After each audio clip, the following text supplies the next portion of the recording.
This whistleblower, on a weekly basis, was trying to get the word out in 2009.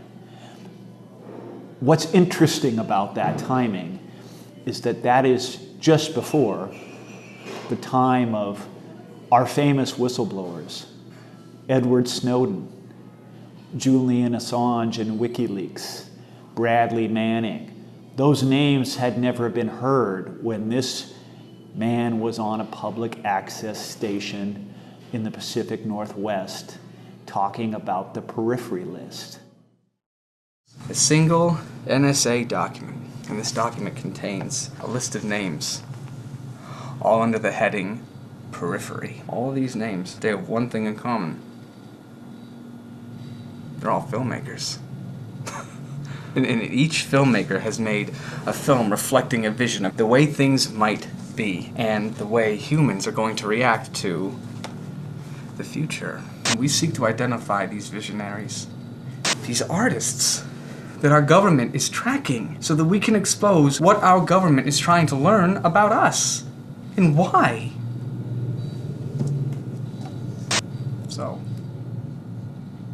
we're watching because they are watching.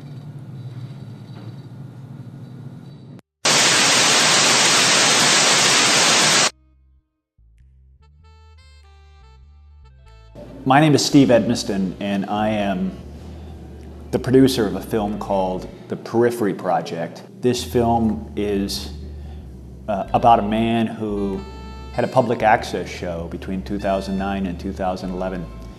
And this public access show told the story of a government surveillance project over artists, and specifically a government surveillance project that targeted filmmakers. I know that part of the curiosity is about this project that's kind of resurfaced itself, the Periphery Project. And interestingly, among all the projects that I remember hearing about from the past, it's the one that's kind of stood out in kind of lore, and there's this kind of mystery around it. Nobody had predicted what happened on 9/11. And I think there was some thinking in the military at that time that they had to go out beyond their own resources to try to find what might happen next, what the terrorists might do next. And this desperation to have better ideas about what might happen led to an extraordinary collaboration. And that collaboration was between the Army, the United States Army, and Hollywood. And it was within 2 weeks of 9/11 that this collaboration began. And the idea was, the Army went to Hollywood and said, we're not creative enough to predict what's going to happen next. Can you creatives, and we're talking studio level creatives, James Cameron and Steven D'Souza, and those type of action movie writers and directors, can you work with us to help us understand the kind of things that might come next? It was essentially treated as a patriotic endeavor in which Hollywood was coming to the aid of the United States in this terrible time. The reporting on that lasted about a month. And if you actually look at the journalistic paper trail, you get about a month of reporting about this collaboration, and then that trail goes cold. And it's in that context where it becomes very easy to understand and believe that a shift occurs, and that shift is the Army or other government institutions realizing there isn't really a need to collaborate with artists and creatives, but with modern technologies, we can simply surveil artists and creatives at our whim, without any collaboration and without any permission, to get to the core of what the creative class is actually thinking about in terms of what might happen in the future. Is the government raiding our cupboard more than we'd like? And is this film telling us to stop always telling the government there's plenty more sugar Or, you know, maybe it's just a film about voodoo. A strand of human hair, magical doll, and absolute power. And according to the gentleman that had the public access show, and unfortunately we don't know his name, he broadcast anonymously. He had found a list, a single list, and it was on National Security Agency letterhead.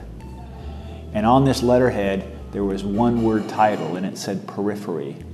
And beneath that one word title was a list of names. They were all filmmakers. And each of those filmmakers had made a film.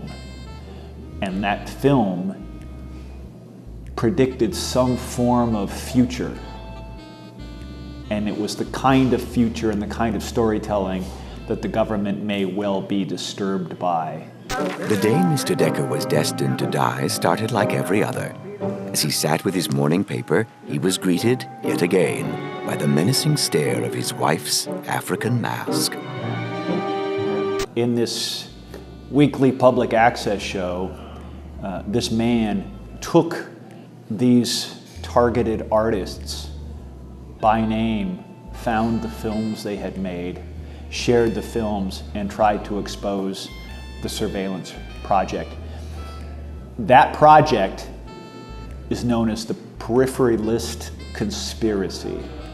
I would say as much as once every month or two, when people are calling in to kind of ask about, you know, whether we're still in the air, whether we still offer opportunities for producers, inevitably, you know, some portion of them say, you know, whatever happened to that weird show that you had that was all about government conspiracies? Unfortunately, this particular whistleblower disappeared, as far as we know, in 2011. He didn't use his name in the broadcasts. There was no record of who he was at the local public access station.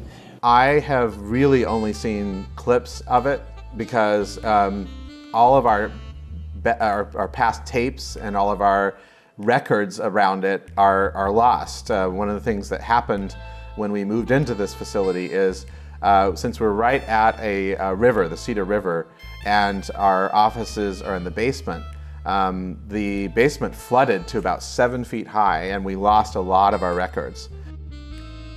The story he was telling needed to be shared and not lost to history. The story he was telling, post-Snowden and post-Assange, is all the more interesting. And where he is and what happened to him is something we should all be concerned about. What would I say to Kilroy if I could talk to Kilroy? By the way, Kilroy is the internal name that we've given to the host of the Periphery Project. It's easier than referring to him as the anonymous host over and over again. First, it would be nice to know if you exist at all.